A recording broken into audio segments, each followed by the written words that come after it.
आलिक व अस्हाबिक या सय्यदी या हबीबल्लाह। अस्सलामु वस्सलामु अलैका या सय्यदी या नबी अल्लाह व अला आलिक व अस्हाबिक या सय्यदी या रहमतल लिल आलमीन।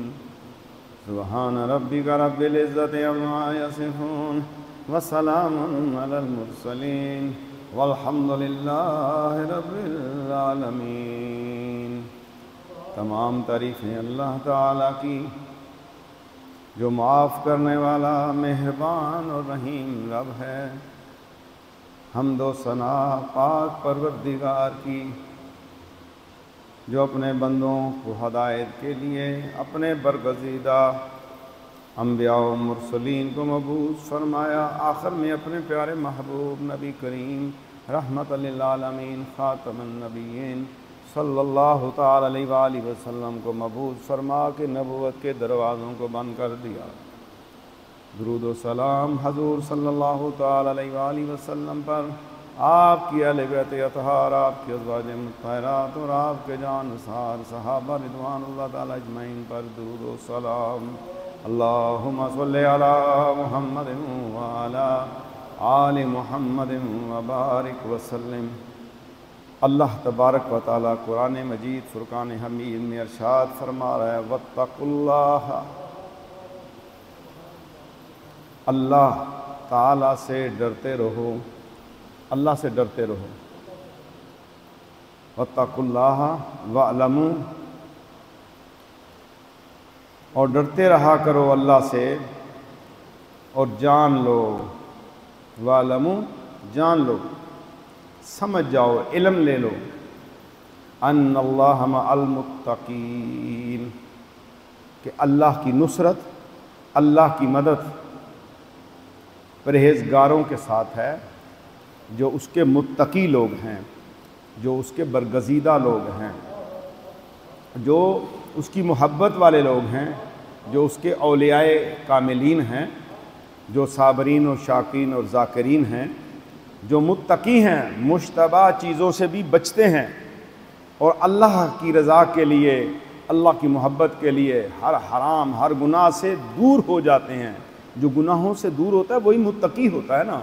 तो अल्लाह ने यहाँ पर कहा है वत्तकुल्लाह वअलमू, और डरते रहा करो और जान लो, इल्म हासिल कर लो, अन्ना यकीनन अल्लाह की नुसरत परहेज़गारों के साथ है, अन्नल्लाह मअल मुत्तकीन, जो उसके परहेज़गार हैं, मुत्तकी लोग हैं, उनसे उनके साथ मदद है। तो जो लोग अल्लाह की याद में निकले हैं, जो रसूल अल्लाह सल्लल्लाहु अलैहि वसल्लम की सुन्नत का प्रचार कर रहे हैं, जो अपने खलवतों में, जलवतों में, तन्हाइयों में अल्लाह और उसके रसूल की इत्तिबा करते हैं, तो फिर वो अकेले नहीं हैं। उनका कोई दुनियावी मददगार हो ना हो, अल्लाह ने कुरान में सनद नाज़िल कर दी है, अन्नल्लाह मअल मुत्तकीन, कि मैं उनका मददगार हूँ। जो अल्लाह को याद करने वाले हैं, अल्लाह के मुत्तकी हैं, अल्लाह के परहेज़गार हैं, अल्लाह के दोस्त हैं, अल्लाह के मुकर्रब बंदे जो हैं, अल्लाह फरमा रहा है अन्नल्लाह मअल मुत्तकीन, यकीनन बेशक मैं, मेरी मदद उनके साथ है। तो फिर किस चीज़ का डर है? जब दीन में निकलेंगे गम भी आएंगे, परेशानियां भी आएंगी, तोहमतें भी लगेंगी, इल्ज़ाम भी होंगे, लोग तंगी भी देंगे, मईशत की तंगी भी आएगी, गर्मी और घबराहट भी होगी, लेकिन अल्लाह की नुसरत साथ होगी। और फिर अल्लाह तबारक व तआला फरमा रहा है कि अगर तुम मज़ीद कामयाबी चाहते हो, व अनफिकू, ये एक ही लफ्ज़ है और कमाल इसके अंदर वुसअतें, तशरीहात अगर इसकी बयान की जाए, व अनफिकू, और ख़र्च करो। अब इसमें अल्लाह ने माल का जिक्र किया है और जान का भी जिक्र किया है। व अनफिकू, जान भी खर्च होती है, माल भी खर्च होता है, और वक्त आता है फिर आका हुसैन औलाद को भी खर्च कर देते हैं। पता चला कि ये तीन चीज़ें बड़ी हैं, औलाद, माल और अपनी जान। अब अनफिकू की जब तफसीर हम करेंगे, इसमें हम तीनों चीज़ों को जिक्र में लाएंगे, माल भी, औलाद भी और उसकी अपनी जान भी। तो अल्लाह कह रहा है व अनफिकू, खर्च करो। कहाँ पर अल्लाह खर्च करें? सबीलिल्लाह, अल्लाह की राह में, अल्लाह के रास्ते में खर्च करना है। अब खर्च करने के लिए क्या मालदार होना ज़रूरी है? करोड़ों अरबों का बैंक बैलेंस होना ज़रूरी है? उसका बहुत वसी और अरीज बिजनेस होना ज़रूरी है? खर्च करने के लिए इतना ही काफ़ी है कि एक सहाबी के पास प्यास की हालत में, जहाद की हालत में, मैदान जहाद के अंदर, जख्मों के अंदर और खून में लथपथ सहाबी के पास पानी पहुंचता है तो दूसरे की आवाज़ आती है प्यास, तो वो उसे दे देते हैं। मैदान अमल है, जहाद है, और प्यास फिर जख्मों की हालत में और इतनी गर्मी में। पता चला कि अगर आपके पास 2-3 घूंट पानी है, अगर उसको भी तकसीम कर दिया है तो फिर आपका नाम व अनफिकू वाले लोगों में लिखा जाएगा और सबीलिल्लाह यानी अल्लाह की राह में खर्च करने वालों में लिखा जाएगा। अब लोग ये समझते हैं कि सदका देने के लिए माल चाहिए। मैं अक्सर सदके की जब तारीफ बयान करता हूँ, किसी को कहता हूँ कि सदका कर दो, वो कहते हैं हज़रत हमारे पास तो पैसा नहीं है। मैंने कहा पास रोटी अल्लाह आपको देता है? कहता हाँ जी वो देता है। मैं कि एक रोटी के 4 टुकड़े कर सकते हो जी? मैं कर सकता हूँ जी। तो फिर कोशिश करो बंदे को तलाश करके उसका एक हिस्सा उस तक पहुँचा दो। ये आप सब के लिए, मेरे समेत सब के लिए तलकीन है। बड़ी से बड़ी तकलीफ में है, गम में है, परेशानी में है, तंगदस्ती के अंदर हैं, गुर्बत की हालत है, फिर भी अपने उस कम खर्च में से भी जो है, वो थोड़े से रिज्क में से भी आप अल्लाह की राह में देते रहे, वो थोड़ा जो है बरकतों वाला बन जाएगा। देखें तो सही मिलता क्या है, बहुत कुछ मिलेगा अल्लाह की राह में खर्च करने से। क्योंकि अल्लाह कह रहा है वानफिकू फी सबीलिल्लाह, मेरी राह में खर्च करो। तो फिर वो जो कहता है मेरी राह में खर्च करो, क्या तुम्हारे हाथ को तंग होने देगा? मैंने नहीं देखा कि उसने जो है किसी अपने मुखलिस बंदे के लिए मजीद इम्तहान में डाल दिया हो। नहीं, वक्त होता है, आजमाइश होती है, उसे अल्लाह निकाल के ले जाता है। और अल्लाह तबारक व तआला आगे क्या फरमाता है? वला तुल्कू बिअयदीकुम इला तहलुका। अब यहां पर अल्लाह तबारक व तआला फरमा रहा है, और ना फेंको अपने आप को अपने हाथों तबाही में। यानी इंसान जो बीजता है वही काट लेता है। ये कभी भी नहीं होता कि आप गंदम को बीजें और बीज डाल दें और आपको उसकी जगह कोई और फसल मिलेगी। तो भाई इस जगह पर अल्लाह कहता है कि जो तू अपने हाथों से काम कर रहा है, बिअयदीकुम, जो तू अपने हाथों से कर रहा है, तबाही वाले मामलात, तेरी सोचों में गुनाह फूट रहे हैं और अमली जामा पहनाने के लिए तेरे पांव भी चल जाते हैं, तेरे हाथ भी चल जाते हैं, तेरी जुबान भी चल जाती है, तेरी आंख भी उड़ जाती है। तू अपने आप को खुद जहन्नम में डाल रहा है, तू अपने हाथों से अपनी हलाकत को खरीद रहा है। तो अल्लाह कह रहा है नहीं, इन चीजों से बाज आ जाओ, बस एक ही काम कर लो, व अहसिनू। भाई ये भी इतना बड़ा सीगा है। इस लफ्ज में अल्लाह जो चाहता है सारा कुछ अल्लाह ने इस एक लफ्ज में बयान कर दिया है। इस एक लफ्ज में अल्लाह तबारक व तआला ने इस आयत के इस एक लफ्ज में व अहसिनू, फिर क्या है? तुम अच्छे अच्छे काम किया करो। अब पूरी जो शरीयत मुहम्मदिया है और मेरे आका सल्लल्लाहु अलैहि वसल्लम की पूरी सुन्नत जो है वो इसके मातहत आती है, व अहसिनू के अंदर आती है। और जब आप ये काम करेंगे, अपने आप को जहन्नम की आग से बचाने के लिए अपने हाथों को रोक लेंगे, बुरे कामों से रुक जाएंगे, अच्छे काम करेंगे, तो फिर अल्लाह तबारक व तआला क्या कहता है? इन्नल्लाह युहिब्बुल मुहसिनीन, कि फिर अल्लाह फरमा रहा है बेशक अल्लाह तबारक व तआला मोहब्बत फरमाता है किन लोगों से? अच्छे काम करने वाले लोगों से अल्लाह ताला मोहब्बत फरमाता है। तो फिर अल्लाह की मोहब्बत को हासिल करना है, तो अल्लाह की मोहब्बत को हासिल करना है तो उसके लिए फिर हमें अच्छे काम करने होंगे।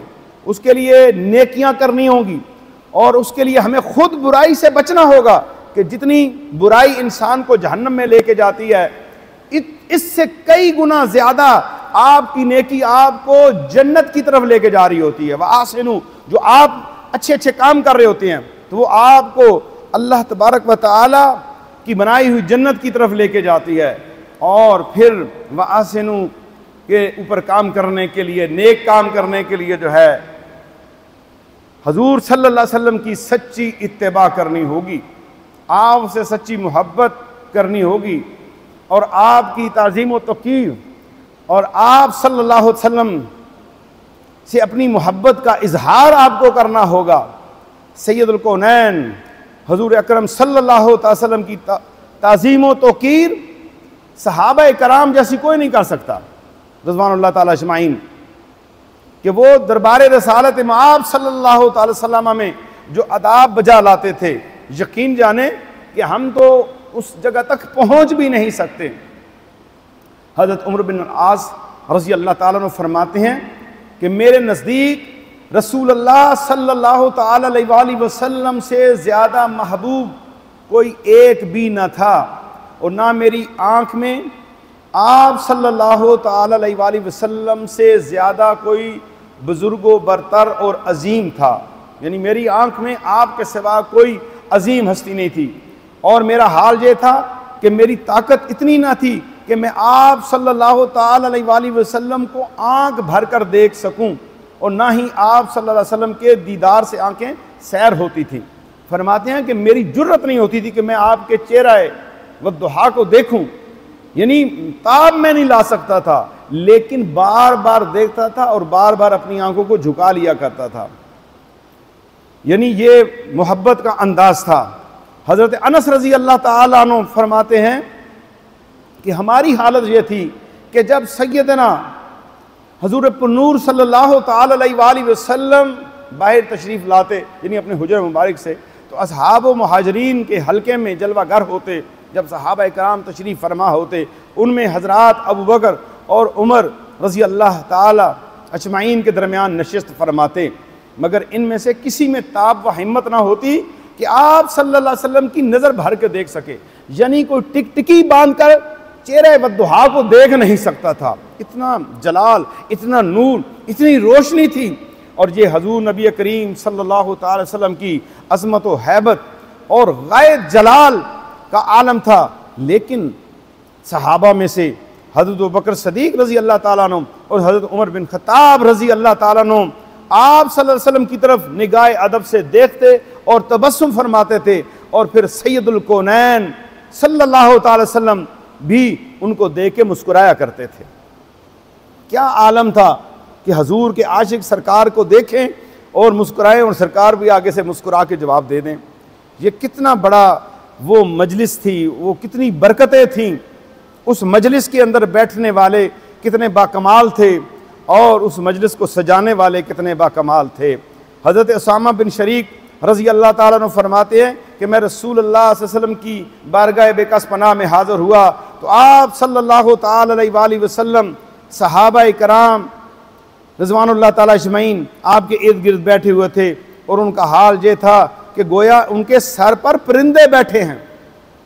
मतलब ये कि इंतहाई सुकून व करार में थे, ना वो हरकत करते थे और ना कोई हिलते जुलते थे, जैसे एक मजबूत चट्टान और एक पिलर की तरह वो जम के बैठे हुए हैं। सरकार सल्लल्लाहु अलैहि वसल्लम की बातें सुन रहे हैं और आप सल्लल्लाहु अलैहि वसल्लम के चेहरे पर दुआ की ज़ियारत कर रहे हैं। तो मेरे अजीज़ों, हजूर सल्लल्लाहु अलैहि वसल्लम से सहाबा कराम की मोहब्बत और वो अंदाज हम फ़कीरों को, ग़ुलामों को जो सिखाने का आपने दिया है, उससे बड़ा अंदाज हमें कहीं और से नहीं मिल सकता। और आप सल्लल्लाहु अलैहि वसल्लम के मोजज़ात सहाबा कराम ने बराह रास्त देखे हैं। आपके तसर्रुफ़ात को अल्लाह तबारक व तआला के इन मखसूस बंदों ने, चुने हुए बंदों ने अपनी आंखों से देखा है। हजूर सल्लल्लाहु अलैहि वसल्लम की अंगुली मुबारक से चश्मे फूटते हुए, पानी की नहरें जारी होती हुई आप सहाबा कराम ने खुद देखा है। हज़रत उर्वा बिन मसऊद रज़ी अल्लाह ताला अन्हु रवायत करते हैं कि जिस वक़्त उनको साले हुदैबिया में कुरैश ने रसूल करीम सल्लल्लाहु अलैहि वसल्लम के पास भेजा कि वहाँ के हालात मालूम किए जाएं।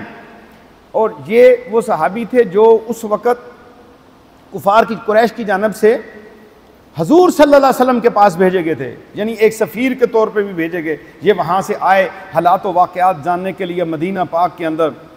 तो आप फरमाते हैं कि मैंने वहाँ सहाबा इकराम रिज़वानुल्लाह ताला अजमईन को आप सल्लल्लाहु अलैहि वसल्लम की ताज़ीम और एहतराम करते हुए देखा, और ये हाल देखा कि जब नबी करीम सल्लल्लाहु ताला अलैहि वसल्लम वुज़ू का इरादा फरमाते तो सहाबा इकराम आप सल्लल्लाहु ताला वसल्लम के लिए वुज़ू का पानी लाते और जल्दी करते और एक दूसरे से सबकत हासिल करते। और मुझे करीब महसूस ऐसे होता कि ये झगड़ा ना हो जाए, यानी इतनी जल्दी से वो जा रहे होते और पानी लेके आ रहे होते थे। हर एक का ये हाल होता था कि उसके लाए हुए बर्तन से हजूर सल्लल्लाहु ताला अलैहि वसल्लम वुज़ू फरमा लें। और हजूर नबी अकरम सल्लल्लाहु अलैहि वसल्लम के जिस्में अतर के साथ लगा हुआ पानी ज़मीन पर गिरने नहीं देते थे। सहाबा किराम रिज़वानुल्लाह ताला अजमईन की मोहब्बत का अंदाज़ा लगाएं। और हजूर सल्लल्लाहु अलैहि वसल्लम का लाब दहन मुबारक या आब बीनी या आब हल्क, ठीक है, यानी आपका वो पानी जिसमें आपकी थूक मुबारक शरीक हो जाया करती, आपका वो पानी, मैं अब इसकी तशरीहात कर रहा हूं, जो आप नाक में डाला करते, और आपका वो आब हल्क जो हल्क से गरारा करके पानी निकलता, मुबारक जुदा नहीं होने देते, हत्ता कि उसका एक कतरा भी जमीन पे सहाबा इकराम रिज़वानुल्लाह ताला अजमईन गिरने नहीं देते थे, क्योंकि सहाबा को पता था कि ये पानी कितना पाको पाकीज़ा हो गया है, जिस चेहरे बद्दुहा की जुबान और लहन से और नाक मुबारक से ये मस कर गया है, ये पानी भी फजीलत वाला हो गया है। और सहाबा किराम आगे बढ़कर हथेलियों में ले लेते और सिर्फ उठाते ही नहीं, उसे अपने जिस्मों पर, अपने चेहरे पे मल लिया करते और उसके घूंट पी लिया करते। इतना बाबरकत पानी था मेरे आका नबी करीम सल्लल्लाहु अलैहि वसल्लम के वुजू वाला जो पानी था। और हजूर नबी अकरम सल्लल्लाहु ताला अलैहि वसल्लम के जो मुँह मुबारक जुदा होते, इसे जल्दी से हासिल कर लेते, इसे तबर्रुक बनाकर इसकी हिफाजत करते। और जब आप सल्लल्लाहु ताला अलैहि वसल्लम कोई हुक्म फरमाते तो इसे पूरा करने के लिए सहाबा इकराम बहुत जल्दी करते, और जब बात करते तो अपनी आवाज़ को पस्त करते, अपनी आवाज़ को आहिस्ता कर लेते। और किसी को भी ये इस तरह की जुर्रत नहीं थी कि वो लगातार निगाह उठा के देखता रहे। और आप सल्लल्लाहु अलैहि वसल्लम के चेहरे अनवर को उसमें ताब ही नहीं होती थी कि वो लगातार देख सके, वहाँ से नूर फूट रहा होता था। और ये सब अनायत ताज़ीम आपके अजलाल की वजह से होता था। और आप सल्लल्लाहु ताला अलैहि वसल्लम के मुतल्लिक हज़रत अरवा लौट कर कुरैश की तरफ गए तो वो बताते हैं कि उनको देखते ही कहने लगे, ए ग्रोह कुरैश, हज़रत अरवा बिन मसूद रज़ी अल्लाह ताला अन्हु ने जब ये सफारत मुकम्मल करके वापस गए, इन्होंने फिर कुरैश को जाके खिताब किया कि ए ग्रोह कुरैश, मैं कैसे और किसरा और नजाशी को और उनकी बादशाही के ज़माने में मैंने देखा है, मैं सफ़ीर बन के वहाँ भी गया हूँ, मुझे कसम है खुदा की, मैंने किसी बादशाह को नहीं देखा कि जैसा कि हज़रत मोहम्मद सल्लल्लाहु अलैहि वसल्लम अपने असहाब में हैं। यानी इस तरह के कभी भी मैंने किसी के गुलाम नहीं देखे जिस तरह रसूलुल्लाह सल्लल्लाहु अलैहि वसल्लम के गुलाम है। इस तरह की इज्जत और तौकीर और बादशाही मैंने किसी की नहीं देखी जो अल्लाह ने रसूलुल्लाह सल्लल्लाहु ताला अलैहि वसल्लम को दी है। तुम कभी भी उन्हें नाकाम और नामुराद नहीं कर सकते, उनके साथ अल्लाह की मदद है। ये जाके उर्वा बिन मसूद जो उन्होंने कुरैश ने भेजे थे, उन्होंने जाके हजूर सल्लल्लाहु अलैहि वसल्लम की तौसीफ बयान की है। और हजरत खालिद बिन वलीद रजी अल्लाह ताला अन्हु सिपा सलार हैं इस्लामी फौज के, और बड़ी फतूहात हासिल आपने की हैं। तलवार आपके लिए मशगला था उठाना और लड़ना, फिर आपका वहाँ पर रसूलुल्लाह सल्लल्लाहु अलैहि वसल्लम का हाथ आपकी पीठ पे हुआ करता था, लेकिन आप मुँह मुबारक को बतौर तबर्रुक के तौर पर अपनी टोपी में रखा करते थे। और आपने इकरार इस चीज़ का किया है कि अल्लाह तबारक व तआला ने मुझे इन मुँह मुबारक की वजह से फतह अता फरमाई है। यानी इतना कमाल आपसे मोहब्बत और इतना पुख्ता यकीन था मुँह मुबारक कि हजूर सल्लल्लाहु अलैहि वसल्लम के मुँह मुबारक जो हैं कितने ज़्यादा शान वाले और बरकत वाले हैं। तो मेरे अजीज़ों के हमें आका नबी करीम सल्लल्लाहु ताला अलैहि वसल्लम से मोहब्बत करना सहाबा इकराम रिज़वानुल्लाह ताला अजमईन ने सिखाया है। और इतना, जिसे मैंने आपको बताया कि बोलने में भी एहतियात किया करते थे, आहिस्ता बोला करते थे।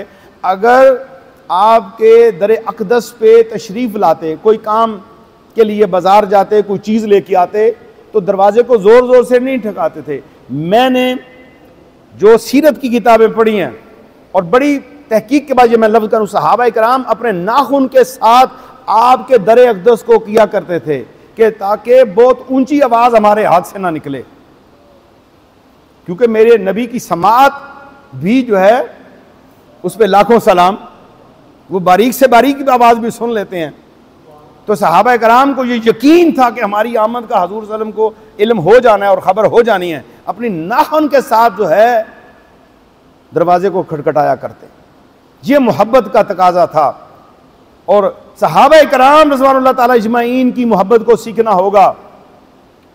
हम उस वक़्त तक कामयाब नहीं हो सकते जब तक रसूलुल्लाह सल्लल्लाहु अलैहि वसल्लम की मोहब्बत हमारे दिलों में ना बैठ जाए।